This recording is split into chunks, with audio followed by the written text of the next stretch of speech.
Hello friends, എല്ലാവർക്കും ബിനൂസ് ട്യൂട്ടോറിയൽസിൻ്റെ പുതിയൊരു ക്ലാസ്സിലേക്ക് സ്വാഗതം. ഇന്നത്തെ ക്ലാസ്സിൽ നമ്മൾ പഠിക്കാൻ പോകുന്നത് components of the computer system എന്ന ചാപ്റ്ററാണ്. ഈ ചാപ്റ്ററിൻ്റെ ആദ്യത്തെ 2 ക്ലാസ്സുകൾ നമ്മൾ ഓൾറെഡി അപ്ലോഡ് ചെയ്തു. അപ്പോൾ ക്ലാസ്സുകൾ കാണാത്തവരുണ്ടെങ്കിൽ അത് കാണുക. അതിനുശേഷം ഈ ഒരു പാർട്ട് നിങ്ങൾ പഠിക്കാൻ തുടങ്ങുക. ഇതിനു മുൻപ് ഈ ചാപ്റ്ററിൻ്റെ അപ്ലോഡ് ചെയ്ത ക്ലാസ്സുകൾ കുറച്ചുപേരൊക്കെ കണ്ടു, നിങ്ങൾ പഠിച്ചിട്ടുണ്ടാവുമെന്ന് വിശ്വസിക്കുന്നു. കുറച്ച് കമൻസ് ഒക്കെ കണ്ടു. അപ്പോൾ ഇങ്ങനെ കമൻസ് ഒക്കെ അയക്കുന്നവർക്ക് പ്രത്യേകം നന്ദി. കാരണം നിങ്ങളുടെ ഇങ്ങനെയുള്ള ലൈക്സും അതുപോലെ തന്നെ കമൻസ് ഒക്കെയാണ് ഇതുപോലുള്ള വീഡിയോസ് നിങ്ങൾക്ക് വേണ്ടി ചെയ്യാനുള്ള ഏറ്റവും വലിയ പ്രചോദനം എന്ന് പറയുന്നത്. എല്ലാവർക്കും അറിയാം, ഈ ചാപ്റ്റർ നമ്മുടെ കേരള സ്റ്റേറ്റ് സിലബസിൽ പഠിക്കുന്ന +1 കമ്പ്യൂട്ടർ ആപ്ലിക്കേഷൻ സ്റ്റുഡൻസിൻ്റെ ചാപ്റ്റർ 2 ആണ്. അതുപോലെ +1 കമ്പ്യൂട്ടർ സയൻസ് സ്റ്റുഡൻസിന് ചാപ്റ്റർ 3 ആയിട്ട് വരുന്നതാണ്. അപ്പോൾ എപ്പോഴും പറയുന്നത് പോലെ തന്നെ ക്ലാസ് ഇഷ്ടപ്പെട്ടാൽ എല്ലാവരും ലൈക്ക് ചെയ്യണം. അതോടൊപ്പം +1-ൽ പഠിക്കുന്ന നിങ്ങളുടെ ഫ്രണ്ട്സിനൊക്കെ ഈ ചാനലൊന്ന് ഷെയർ ചെയ്ത് കൊടുക്കുക, ഈ വീഡിയോസൊക്കെ ഒന്ന് ഷെയർ ചെയ്ത് കൊടുക്കുക. ഒപ്പം ചാനൽ ഇതുവരെ സബ്സ്ക്രൈബ് ചെയ്യാത്തവരുണ്ടെങ്കിൽ ദയവായി ഒന്ന് സബ്സ്ക്രൈബ് ചെയ്തിട്ടൊന്ന് കാണൂ. അങ്ങനെയെങ്കിൽ നിങ്ങൾ കാണുന്നതിനോടൊപ്പം തന്നെ എനിക്കും ഒത്തിരി ഹെൽപ്ഫുള്ളായിരിക്കും. ഒപ്പം കൂടെയുള്ള ബെല്ലൈക്കൻ കൂടി ക്ലിക്ക് ചെയ്യുക. അങ്ങനെയെങ്കിൽ അപ്ലോഡ് ചെയ്യുന്ന എല്ലാ ക്ലാസ്സുകളുടെ നോട്ടിഫിക്കേഷൻസും നിങ്ങൾക്ക് ലഭിക്കുന്നതാണ്. അപ്പോൾ അധികം വൈകാതെ ഇന്നത്തെ ക്ലാസ് നമുക്ക് സ്റ്റാർട്ട് ചെയ്യാം. ഇതിൽ പ്രൈമറി മെമ്മറിയെക്കുറിച്ചാണ് നമ്മൾ പഠിച്ചു കഴിഞ്ഞത്. ഇന്നത്തെ ക്ലാസ്സിൽ നമ്മൾ പഠിക്കാൻ പോകുന്നത് secondary or auxiliary memory. Secondary memory is of permanent nature. Secondary memory എന്ന് പറയുന്നത് ഒരു പെർമനൻറ്റ് നേച്ചറുള്ള മെമ്മറിയാണ്. നമുക്കറിയാം, പ്രൈമറി എന്ന് പറയുന്നത് താൽക്കാലികമായിട്ടാണ് നമ്മളുടെ ഡാറ്റാസ് സ്റ്റോർ ചെയ്തിരിക്കുന്നത്. അപ്പോൾ സെക്കൻഡറിയിലേക്ക് വരുമ്പോൾ വളരെ പെർമനൻ്റ് ആയിട്ട്, അതായത് ദീർഘകാലത്തേക്ക് സ്ഥിരമായിട്ടാണ് സെക്കൻഡറി മെമ്മറിയിൽ ഡാറ്റാസും അതുപോലെ തന്നെ പ്രോഗ്രാംസും എല്ലാം സ്റ്റോർ ചെയ്യുന്നത്. Secondary memory is much larger in size than random access memory but is slower. Secondary memory എന്ന് പറയുന്നത് നമ്മുടെ റാമിനേക്കാളും ഒത്തിരി വലുതാണ്, ലാർജർ ഇൻ സൈസ് ആണ്. അതോടൊപ്പം ഇതിൻ്റെ സ്പീഡ് കുറവുമാണ്. It stores programs and data but the processor cannot access them directly. അപ്പോൾ സെക്കൻഡറി മെമ്മറിയിലും പ്രോഗ്രാംസും ഡാറ്റാസും ഒക്കെയാണ് സ്റ്റോർ ചെയ്യുന്നത്. പക്ഷേ പ്രോസസ്സറിന് ഡയറക്റ്റായിട്ട് സെക്കൻഡറി മെമ്മറിയിൽ നിന്ന് ഡാറ്റാസിനെയോ പ്രോഗ്രാംസിനെയോ ഒന്നും ആക്സസ് ചെയ്യാൻ കഴിയില്ല. Secondary memory is also used for transferring data or programs from one computer to another. അപ്പോൾ സെക്കൻഡറി മെമ്മറിയിൽ നിന്ന്, അതായത് ഡാറ്റാസും അതുപോലെ തന്നെ പ്രോഗ്രാംസും എല്ലാം ഒരു കമ്പ്യൂട്ടറിൽ നിന്ന് മറ്റ് കമ്പ്യൂട്ടറിലേക്ക് ട്രാൻസ്ഫർ ചെയ്യുന്നതിന് വേണ്ടിയിട്ടും സെക്കൻഡറി മെമ്മറി യൂസ് ചെയ്യാറുണ്ട്. അപ്പോൾ ഞാൻ പറഞ്ഞു, സെക്കൻഡറി മെമ്മറി നമുക്ക് ഡയറക്റ്റ് ആയിട്ട് പ്രോസസ്സറിനെ ആക്സസ് ചെയ്യാൻ കഴിയില്ല. അപ്പോൾ ഇങ്ങനെയുള്ള ഡാറ്റാസും പ്രോഗ്രാംസും എല്ലാം എങ്ങനെയാണ് പ്രോസസ്സർ എടുക്കുന്നത്? അതായത് നമുക്ക് ആവശ്യമുള്ള ഡാറ്റാസ് എന്താണോ അത് ആദ്യം തന്നെ സെക്കൻഡറിയിൽ നിന്ന് റാമിലേക്ക് കൊണ്ടുവരുന്നു. റാമിൽ നിന്ന് ഡയറക്റ്റ്ലി നമ്മുടെ പ്രോസസ്സറിനെ ആക്സസ് ചെയ്യാം. ഈ ഒരു രീതിയിലാണ് അവിടെ ആക്സസിങ് നടക്കുന്നത്. It act as A backup. Secondary മെമ്മറിയിൽ ഹ്യൂജ് ഡാറ്റാസ് നമുക്ക് സ്റ്റോർ ചെയ്ത് വെക്കാൻ പറ്റും. അതുകൊണ്ട് തന്നെ ഒരു ബാക്കപ്പ് ആയിട്ടും സെക്കൻഡറി മെമ്മറി ആക്ട് ചെയ്യാറുണ്ട്. ബാക്കപ്പ് എന്ന് പറയുമ്പോൾ അതിൻ്റെ മീനിങ് നിങ്ങൾക്ക് മനസ്സിലായി കാണുമല്ലോ. ഇപ്പോൾ നിങ്ങൾക്ക് ഏറ്റവും അത്യാവശ്യമുള്ള ഫോട്ടോസ് ആവട്ടെ, ഡോക്യുമെൻറ്റ്സ് ആവട്ടെ, അതിൻ്റെ ഏതെങ്കിലും ഒരു കോപ്പി നിങ്ങൾ എവിടെയെങ്കിലും ഒന്ന് സ്റ്റോർ ചെയ്ത് വെക്കും അല്ലേ? കാരണം നിങ്ങൾക്കത് നഷ്ടപ്പെടാൻ പാടില്ല, നിങ്ങൾക്ക് ഭാവിയിലും അത് ആവശ്യമുള്ളതാണ്. അപ്പോൾ അങ്ങനെ സെക്കൻഡറിയിൽ നമ്മൾ സ്റ്റോർ ചെയ്യുന്ന ഡാറ്റാസ് പോവാറില്ല, പെർമനൻ്റ് ആയതുകൊണ്ട് അവിടെ സ്ഥിരമായിട്ട് നമുക്ക് സ്റ്റോർ ചെയ്ത് വെക്കും. സെക്കൻഡറി മെമ്മറി ഒരു ഹ്യൂജ് സ്റ്റോറേജ് ഏരിയയാണ്, സ്റ്റോറേജ് മെമ്മറിയാണ്. അപ്പോൾ അതുകൊണ്ട് ബാക്കപ്പ് ആയിട്ടും ആക്ട് ചെയ്യുന്നുണ്ട്. ഇത്രയുമാണ് സെക്കൻഡറി മെമ്മറിയിൽ വരുന്ന വളരെ ബേസിക് ആയിട്ടുള്ള കാര്യങ്ങൾ. മെമ്മറിയുടെ മേജർ കാറ്റഗറീസ് ആണ് അടുത്തതായിട്ട് നമ്മൾ പഠിക്കാൻ പോകുന്നത്. പ്രധാനമായും 3 ടൈപ്പ് ഓഫ് കാറ്റഗറീസ് ആണുള്ളത്. ആദ്യത്തേത് magnetic memory, optical memory, then semi conductor memory. ഇനി ഇവ ഓരോന്നും എന്തൊക്കെയാണെന്ന് നമുക്ക് പരിചയപ്പെടാം. Magnetic storage devices. Magnetic storage devices use plastic tape or metal or plastic discuss quoted with magnetic material. അപ്പോൾ പേരിൽ തന്നെയുണ്ട് എന്താണ് മാഗ്നറ്റിക് സ്റ്റോറേജ് ഡിവൈസസ് എന്ന്. അതായത് മാഗ്നറ്റിക് സ്റ്റോറേജ് ഡിവൈസസിൽ മാഗ്നറ്റിക് മെറ്റീരിയൽ ഉപയോഗിച്ച് കോട്ട് ചെയ്തിട്ടുള്ള പ്ലാസ്റ്റിക് ടേപ്പോ അല്ലെങ്കിൽ ഏതെങ്കിലും മെറ്റൽ ഓർ പ്ലാസ്റ്റിക് ഡിസ്കസോ ആയിരിക്കും സ്റ്റോറേജിന് വേണ്ടി യൂസ് ചെയ്യുന്നത്. Data is recorded magnetically in these devices. Magnetic method ഉപയോഗിച്ചിട്ടാണ് ഡാറ്റ ഈ ഡിവൈസസിനെ റെക്കോർഡ് ചെയ്യുന്നത്. അതുപോലെ read or write heads are use to access data from these devices. ഈ ഡിവൈസിൽ നിന്ന് ഡാറ്റ ആക്സസ് ചെയ്യുന്നത് റീഡ് ഓർ റൈറ്റ് ഹെഡ്സ് ഉപയോഗിച്ചിട്ടാണ്. Some of the popular magnetic storage devices are magnetic tapes, floppy discuss, hard discuss. ഇപ്പോൾ വളരെ popular ആയിട്ടുള്ള കുറച്ച് magnetic storage devices ആണ് ഇപ്പോൾ പറഞ്ഞത്. മാഗ്നറ്റിക് ടേപ്സ്, ഫ്ലോപ്പി ഡിസ്കസ്, അതുപോലെ തന്നെ ഹാർഡ് ഡിസ്കസ്. ഇപ്പോൾ +1 കമ്പ്യൂട്ടർ സയൻസിന് മാഗ്നറ്റിക് സ്റ്റോറേജ് ഡിവൈസസ് എന്ന് പറയുന്ന ടെക്സ്റ്റിൽ ഇത്രയും പോർഷനേ ഉള്ളൂ. എക്സാമ്പിൾസ് ഒന്നും കൂടുതലായിട്ട് ഡീറ്റെയിൽ ആയിട്ട് പറഞ്ഞിട്ടില്ല. അതേസമയം കമ്പ്യൂട്ടർ ആപ്ലിക്കേഷൻ സ്റ്റുഡൻസിന് എക്സാമ്പിൾസ് എന്താണെന്നും അതുകൂടി നമുക്ക് പഠിക്കാനായിട്ട് തന്നിട്ടുണ്ട്. അപ്പോൾ നിങ്ങൾ ക്ലാസ് കേൾക്കുമ്പോൾ നിങ്ങളുടേതായ രീതിയിൽ ക്ലാസ്സുകളുടെ നോട്ട്സൊക്കെ പ്രിപ്പയർ ചെയ്തെടുക്കുക. അടുത്തത് മാഗ്നറ്റിക് ടേപ്പ് എന്താണെന്ന് നമുക്ക് നോക്കാം. Magnetic tape is A backup device that can store huge volume of data. ഈ മാഗ്നറ്റിക് ടേപ്പ് എന്ന് പറയുന്ന ഒരു ബാക്കപ്പ് ഡിവൈസ് ആണ്. അതായത് ഒത്തിരി ഡാറ്റാസ് മാഗ്നറ്റിക് ടേപ്പിൽ നമുക്ക് സ്റ്റോർ ചെയ്യാം. The cost per unit volume of a magnetic tape is less compared to other magnetic storage devices. മറ്റ് മാഗ്നറ്റിക് സ്റ്റോറേജ് ഡിവൈസിനെ അപേക്ഷിച്ച് മാഗ്നറ്റിക് ടേപ്പിൻ്റെ ഒരു പ്രത്യേകത ഇതിൻ്റെ കോസ്റ്റ് വളരെ കുറവാണ്. മാഗ്നറ്റിക് ടേപ്പാണ് ഇവിടെ കാണിച്ചിരിക്കുന്നത്. ഇപ്പോൾ മാഗ്നറ്റിക് ടേപ്പിൽ ഒരു തിൻ മാഗ്നറ്റിക് മെറ്റീരിയൽ ഉപയോഗിച്ചിട്ടുള്ള ടേപ്പാണ് യൂസ് ചെയ്തിരിക്കുന്നത്. ഇവിടെയാണ് നമ്മൾ huge amount of data read or write head ഉപയോഗിച്ച് സ്റ്റോർ ചെയ്യുന്നത്. മാഗ്നറ്റിക് ടേപ്പിൽ എങ്ങനെയാണ് ഡീറ്റെയിൽസ് സ്റ്റോർ ചെയ്യുന്നത് അതാണ് ഇവിടെ കാണിച്ചിരിക്കുന്നത്. അപ്പോൾ ഇതൊരു ഫ്രെയിമാണ്. ഈ ഫ്രെയിമിൽ ബ്ലോക്കായിട്ടാണ് കോഡ്സ് ഡാറ്റാസ് അറേഞ്ച് ചെയ്തിരിക്കുന്നത്. ബ്ലോക്ക് എന്ന് പറയുമ്പോൾ നിങ്ങൾക്ക് മനസ്സിലാക്കാം 1 2 3 4 5 ഇതൊരു ബ്ലോക്ക് അല്ലെങ്കിൽ ഇതൊരു റെക്കോർഡാണെന്ന് പറയാം. അതിനുശേഷം ഒരു സ്പേസ്, ദെൻ വീണ്ടും ഒരു ബ്ലോക്ക് ഓഫ് ഡാറ്റാസ്. ഈ ഒരു രീതിയിലാണ് മാഗ്നറ്റിക് ടേപ്പിൽ ഇൻഫോർമേഷൻസ് സ്റ്റോർ ചെയ്യുന്നത്. ഇപ്പോൾ നിങ്ങൾ ഇതിൻ്റെ ഒരു ഡിസഡ്വാൻറ്റേജ് എന്ന് പറഞ്ഞാൽ ഒരു ഡാറ്റ നമുക്ക് ആക്സസ് ചെയ്യാൻ ഒത്തിരി ടൈം എടുക്കും. ഫോർ എക്സാമ്പിൾ നിങ്ങൾക്ക് ഒരു 100ാമത്തെ റെക്കോർഡാണ് വേണ്ടതെങ്കിൽ ആദ്യത്തെ 99 റെക്കോർഡും നിങ്ങൾ നോക്കണം. അതിനുശേഷമാണ് നിങ്ങൾക്ക് 100ാമത്തെ റെക്കോർഡ് ആക്സസ് ചെയ്യാൻ കഴിയുന്നത്. അതായത് സീക്വൻഷ്യൽ ആയിട്ട് മാത്രമേ നമുക്ക് ആക്സസ് ചെയ്യാൻ കഴിയൂ. 1 2 3 4 അങ്ങനെ സീക്വൻഷ്യൽ ആക്സസ് ആണ് മാഗ്നറ്റിക് ടേപ്പിനുള്ളത്. അപ്പോൾ it takes a lot of time to locate data in a magnetic tape as it is a sequential access medium similar to an audio cassette. അപ്പോൾ നമുക്കറിയാം പണ്ടത്തെ ഓഡിയോ കാസറ്റ്സിലൊക്കെ നമുക്കൊരു 5ാമത്തെ പാട്ടാണ് നമുക്ക് കേൾക്കേണ്ടതെങ്കിൽ ആദ്യത്തെ 4 പാട്ടും കേട്ട് കഴിഞ്ഞിട്ടായിരിക്കും ഈ 5ാമത്തെ പാട്ട് നമുക്ക് കേൾക്കാൻ സാധിക്കുന്നത്. അതുപോലെ തന്നെയാണ് ഇവിടെ മാഗ്നറ്റിക് ടേപ്പിലും 100ാമത്തെ റെക്കോർഡാണ് നിങ്ങൾക്ക് വേണ്ടതെങ്കിൽ ആദ്യത്തെ 99ാമത്തെ റെക്കോർഡും ഫെച്ച് ചെയ്ത ശേഷമായിരിക്കും ആ 100ാമത്തെ റെക്കോർഡ് നമുക്ക് ആക്സസ് ചെയ്യാൻ കഴിയുന്നത്. അതാണ് മാഗ്നറ്റിക് ടേപ്പിൻ്റെ ഒരു ഡിസ്അഡ്വാൻറ്റേജ് എന്ന് പറയുന്നത്. അടുത്തത് hard disk. The hard disk consist of a metal disk coated with magnetic material concealed in a dust-free container. Hard disk ആണ് ഇവിടെ കാണിച്ചിരിക്കുന്നത്. ഹാർഡ് ഡിസ്ക് എങ്ങനെയാണ് വരുന്നത്? ഹാർഡ് ഡിസ്കിൽ ഒരു മെറ്റൽ ഡിസ്ക് ഉണ്ടാവും. അതായത് മാഗ്നറ്റിക് മെറ്റീരിയൽ ഉപയോഗിച്ചിട്ടുള്ള കോട്ട് ചെയ്തിട്ടുള്ള മെറ്റൽ ഡിസ്ക് ആണ് ഹാർഡ് ഡിസ്കിൽ ഉണ്ടാവുന്നത്. അപ്പോൾ ഡസ്റ്റ് ഫ്രീ കണ്ടെയ്നേഴ്സിലാണ് ഇത് അറേഞ്ച് ചെയ്തിരിക്കുന്നത്. Hard disks have very high storage capacity, high data transfer rates and low access time. ഈ ഹാർഡ് ഡിസ്കിൻ്റെ അഡ്വാൻറ്റേജ് ചോദിച്ചു കഴിഞ്ഞാൽ ഇതൊക്കെയാണ് അഡ്വാൻറ്റേജ് ആയിട്ട് വരുന്നത്. എന്തൊക്കെയാണ്? ഹൈ സ്റ്റോറേജ് കപ്പാസിറ്റി ആണ് ഹൈ സ്റ്റോറേജ് കപ്പാസിറ്റിയാണ് ഹാർഡ് ഡിസ്കിന് വരുന്നത്. ഒത്തിരി ഡാറ്റാസ് നമുക്ക് സ്റ്റോർ ചെയ്യാം. അതുപോലെ ഡാറ്റ ട്രാൻസ്ഫർ റേറ്റ്സ് കൂടുതലാണ്. ദെൻ ലോ ആക്സസ് ടൈം, പെട്ടെന്ന് തന്നെ നമുക്ക് ഡീറ്റെയിൽസ് ആക്സസ് ചെയ്യാൻ കഴിയും. It is more durable and less error prone. ഇതിന് എറേഴ്സ് വരാനുള്ള ചാൻസ് ഒക്കെ വളരെ കുറവാണ്. It is the most common secondary storage device used in computers. നമുക്കറിയാം സാധാരണഗതിയിൽ കമ്പ്യൂട്ടേഴ്സിൽ ഏറ്റവും കൂടുതലായിട്ട് ഉപയോഗിച്ച് കാണുന്ന ഒരു സെക്കൻഡറി സ്റ്റോറേജ് ഡിവൈസ് എന്ന് പറയുന്നത് ഹാർഡ് ഡിസ്ക് ആണ്. അപ്പോൾ ഹാർഡ് ഡിസ്കിൻ്റെ കുറച്ചുകൂടി ഡീറ്റെയിൽ ആയിട്ടുള്ളൊരു പിക്ചറാണ് ഇവിടെ നൽകിയിരിക്കുന്നത്. അപ്പോൾ ഇവിടെ നിങ്ങൾക്ക് കാണാൻ സാധിക്കും ഡിസ്കസ് ഇങ്ങനെയാണ് അറേഞ്ച് ചെയ്തിരിക്കുന്നത്. 1, അതിൻ്റെ താഴെ 1, അതിൻ്റെ താഴെ അടുത്തത്. ഈ ഒരു രീതിയിലാണ് ഹാർഡ് ഡിസ്കിൽ ഡിസ്കസ് അറേഞ്ച് ചെയ്തിരിക്കുന്നത്. ഇനി ഇവിടെ നിങ്ങൾക്ക് കാണാൻ സാധിക്കും റീഡ് ഓർ റൈറ്റ് ഹെഡ്. അതായത് ഈ റീഡ് ഓർ റൈറ്റ് ഹെഡ് ഉപയോഗിച്ചിട്ടാണ് റീഡിംഗ് ഓപ്പറേഷൻ ഡാറ്റാസ് നമുക്ക് ആക്സസ് ചെയ്യാൻ കഴിയുന്നത്. Data is stored on the surface of A platter in sectors and tracks. ഈ ഡാറ്റാസ് ഹാർഡ് ഡിസ്കിൻ്റെ സർഫസിൽ ഇവിടെ നിങ്ങൾക്ക് കാണാൻ സാധിക്കുന്നു. ഇതിനെയാണ് നമ്മൾ പ്ലാറ്റേഴ്സ് എന്ന് പറയുന്നത്. മനസ്സിലായോ? ഈ ഒരു ഡിസ്ക് ഷേപ്പിലുള്ള വരുന്നതിനെയാണ് ഹാർഡ് ഡിസ്കിൻ്റെ പ്ലാറ്റേഴ്സ് എന്ന് പറയുന്നത്. അപ്പോൾ ഡാറ്റാസ് ഹാർഡ് ഡിസ്കിൽ പ്ലാറ്റേഴ്സിൽ സ്റ്റോർ ചെയ്യുന്നത് സെക്ടേഴ്സും ട്രാക്സും ആയിട്ടായിരിക്കും. അതായത് ഇത് നോക്കിക്കഴിഞ്ഞാൽ നിങ്ങൾക്ക് മനസ്സിലാക്കാൻ സാധിക്കും ഈ സെയിം പ്ലാറ്ററിനെ തന്നെ വീണ്ടും ഡിവൈഡ് ചെയ്തു അല്ലേ. ഇതാണ് ട്രാക്സ് ആയിട്ട് വരുന്നത്. അതായത് ഈ റൗണ്ടിൽ വരുന്നതാണ് ഓരോ ട്രാക്സ് എന്ന് പറയുന്നത്. അതായത് ഒരു പ്ലാറ്ററിൽ തന്നെ ഒത്തിരി ട്രാക്സ് നമുക്ക് കാണാൻ സാധിക്കും അല്ലേ. ഈ ട്രാക്സിനെ വീണ്ടും ഡിവൈഡ് ചെയ്തു ഇങ്ങനെ വരുന്നതിനെയാണ് ഒരു സെക്ടർ എന്ന് പറയുന്നത്. So tracks are concentric circles on a platter and a sector is a pie-sliced part of a disk platter. അപ്പോൾ പ്ലാറ്ററിലുള്ള കോൺസെൻട്രിക് സർക്കിൾസിനെയാണ് നമ്മൾ ട്രാക്സ് എന്ന് പറയുന്നത്. അതുപോലെ തന്നെ ഈ pie-sliced പ്ലാറ്ററിനെയാണ് നമ്മൾ സെക്ടർ എന്ന് പറയുന്നത്. ഈ ഒരു രീതിയിലാണ് ഹാർഡ് ഡിസ്കിൽ ഡാറ്റാസ് സ്റ്റോർ ചെയ്യുന്നത്. Optical storage devices. In the optical storage devices all read and write activities are performed by light. Optical storage ഡിവൈസസിൽ റീഡ് ഓർ റൈറ്റ് ആക്ടിവിറ്റീസ് എല്ലാം പെർഫോം ചെയ്യുന്നത് ലൈറ്റ് യൂസ് ചെയ്തിട്ടാണ്. ലേസർ ബീമിന്റെ സഹായത്തോടു കൂടിയാണ് ഇവിടെ റീഡ് ഓർ റൈറ്റ് ഓപ്പറേഷൻസ് എല്ലാം perform ചെയ്യുന്നത്. Data is written on a single continuous spiral in the form of pits and lines.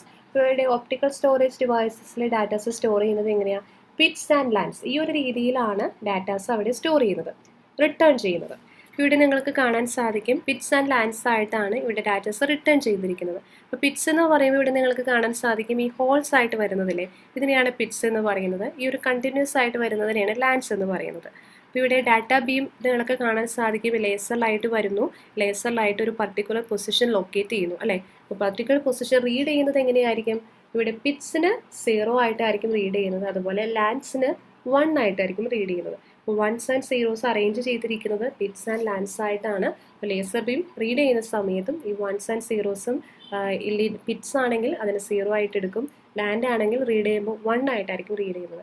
ഈ ഒരു രീതിയിലാണ് ലേസർ ബീം ഉപയോഗിച്ച് ഒപ്റ്റിക്കൽ സ്റ്റോറേജ് ഡിവൈസസിലേക്ക് ഡാറ്റാസിനെ റീഡ് ചെയ്യുന്നതും അതുപോലെ തന്നെ റൈറ്റ് ചെയ്യുന്നതും. അതിൻ്റെ ഒപ്റ്റിക്കൽ സ്റ്റോറേജ് ഡിവൈസിൻ്റെ മെയിൻ അഡ്വാൻറ്റേജസ് നമുക്ക് നോക്കാം. It is very cheap to manufacture optical discs in large quantities and are popular secondary storage medium. അപ്പോൾ ഒപ്റ്റിക്കൽ സ്റ്റോറേജ് ഡിവൈസസ് എന്ന് പറയുമ്പോൾ വളരെ ചീപ്പായിട്ട്, അതായത് വളരെ വില കുറവിൽ നമുക്ക് നിർമ്മിക്കാനായിട്ട് സാധിക്കും, അതും ഒത്തിരി ക്വാണ്ടിറ്റീസിൽ. അതുകൊണ്ട് തന്നെ നമുക്ക് ഏറ്റവും പോപ്പുലർ ആയിട്ടുള്ള ഒരു സെക്കൻഡറി സ്റ്റോറേജ് മീഡിയവുമാണ് ഈ ഒപ്റ്റിക്കൽ സ്റ്റോറേജ് ഡിവൈസസ് എന്ന് പറയുമ്പോൾ. അപ്പോൾ നമുക്കറിയാമല്ലോ പോപ്പുലർ ആയിട്ടുള്ള ഒപ്റ്റിക്കൽ സ്റ്റോറേജ് ഡിവൈസസ് എന്ന് പറയുമ്പോൾ ഏതൊക്കെയാണ്? CD, DVD, അതുപോലെ തന്നെ ബ്ലൂറേ. ഇതെല്ലാം വളരെ ചീപ്പായിട്ട് തന്നെ നിർമ്മിക്കാനും അതുപോലെ തന്നെ ഒത്തിരി ക്വാണ്ടിറ്റിയിൽ മാനുഫാക്ചർ ചെയ്യാനും സാധിക്കും. ഇനി നമ്മൾ പഠിക്കാൻ പോകുന്നത് CD, DVD, ബ്ലൂറേ, ഈ മൂന്നിൻ്റെ പ്രത്യേകതകളാണ് നമ്മൾ പഠിക്കാൻ പോകുന്നത്. ഫസ്റ്റ് CD-യുടെ ഫുൾ ഫോം എന്താ? Compact disk. Then it is capable of storing up to 700 MB of data. CDസിൽ നമുക്ക് 700 MB of data സ്റ്റോർ ചെയ്യാനായിട്ട് സാധിക്കും. A CD drive uses red laser beams for reading from and writing data into CD. CD-യിൽ നിന്ന് datas read ചെയ്യുന്നതിനും അതുപോലെ CD-യിലേക്ക് datas right ചെയ്യുന്നതിനും വേണ്ടി നമ്മൾ ഉപയോഗിക്കുന്നത് റെഡ് ലേസർ ബീംസ് ആണ്. CD തന്നെ നമുക്ക് വീണ്ടും 2 കാറ്റഗറീസ് ആയിട്ട് ഡിവൈഡ് ചെയ്യാം, CDR ആൻഡ് CDRW. ഇനി എന്താണ് CDR എന്ന് നോക്കാം. CDR എന്ന് പറയുമ്പോൾ അതിൻ്റെ ഫുൾ ഫോം എന്താ? CD recordable. CD റെക്കോർഡബിൾ എന്താ സംഭവിക്കുന്നത്?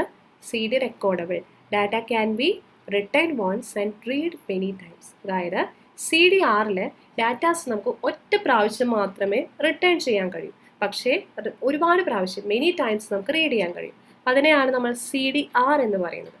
അടുത്തത് CDRW. അപ്പോൾ CD റീറൈറ്റബിളിനെയാണ് CDRW എന്ന് പറയുന്നത്. Discuss can B erased and re return at any time.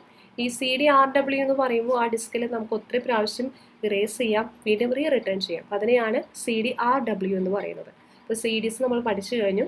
അടുത്തത് DVD. ഡിജിറ്റൽ വേഴ്സാറ്റൈൽ ഡിസ്കിനെയാണ് DVD എന്ന് പറയുന്നത്. അതായത് ഡിജിറ്റൽ വേഴ്സാറ്റൈൽ ഡിസ്ക്, അതിൻ്റെ ചുരുക്കരൂപമാണ് DVD. Similar to CD-ROM but with a higher storage capacity. അപ്പോൾ CDസും DVDസും ഏകദേശം സിമിലർ ആണ്, പക്ഷേ DVDസിൻ്റെ പ്രത്യേകത എന്താ? ഒരു ഹയർ സ്റ്റോറേജ് കപ്പാസിറ്റി ഇത് നമുക്ക് പ്രൊവൈഡ് ചെയ്യുന്നുണ്ട്. പണ്ട് സിനിമ കാണുന്ന സമയത്ത് CDs ഉപയോഗിക്കുന്ന ഒരു ടൈം ഉണ്ടായിരുന്നു. അപ്പോൾ നിങ്ങൾക്കറിയാം പണ്ട് CDs ഉപയോഗിച്ച് നമ്മൾ സിനിമ കാണുന്ന ഒരു ടൈം ഉണ്ടായിരുന്നു. അന്ന് തന്നെ ഒരു സിനിമ തന്നെ 2 CDs ആയിട്ടാണ് നമ്മൾ സ്റ്റോർ ചെയ്യുന്നത്. അതായത് ആ സിനിമയുടെ പാർട്ട് 1 ഒരു CD-യിലായിരിക്കും, പാർട്ട് 2 അടുത്ത CD-യിലായിരിക്കും. അതേസമയം DVD-യുടെ വരവോടുകൂടി ഈ ഒരു സിനിമ തന്നെ ഒരു സിംഗിൾ DVD-യിൽ നമുക്ക് സ്റ്റോർ ചെയ്യാനും അതുപോലെ തന്നെ കാണാനൊക്കെ സാധിച്ചു.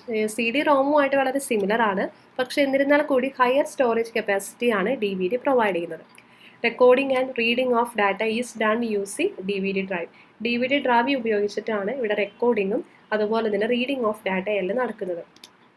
ഇതിൻ്റെ കപ്പാസിറ്റി എന്ന് പറയുന്നത് 4.37 GB to 15.9 GB ആണ്. അപ്പോൾ കമ്പയർ ചെയ്ത് നോക്കുമ്പോൾ നമുക്കറിയാം CD-യിൽ 700 MB ഓഫ് ഡാറ്റ മാത്രമേ സ്റ്റോർ ചെയ്യാൻ കഴിയൂ, അതേസമയം DVD-യിൽ നമുക്ക് 4.37 GB to 15.9 GB വരെ നമുക്ക് സ്റ്റോർ ചെയ്യാം. ഇതൊക്കെയാണ് DVD-യുടെ മേജർ ടൈപ്സ് എന്ന് പറയുന്നത്: DVD-ROM, DVD-RW ആൻഡ് DVD-RAM.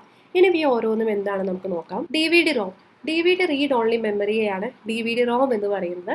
അത് നമ്മുടെ CD-ROM-നെ പോലെ അതേ ഫങ്ഷൻസ് തന്നെയാണ് DVD-ROM-നുള്ളത്. അതായത് CD-RM നമ്മൾ പഠിച്ചല്ലോ, അതേ ഫങ്ഷൻസ് തന്നെയാണ് DVD-ROM-നുള്ളത്. അടുത്തത് DVD-RW. DVD റീറൈറ്റബിൾ ഡിസ്കസ് ആണ് DVD-RW എന്ന് പറയുന്നത്. It can be erased and re return at any time. ഏത് സമയത്ത് നമുക്ക് ഇറേസ് ചെയ്യാം, അതുപോലെ തന്നെ റീ റിട്ടേൺ ചെയ്യാം.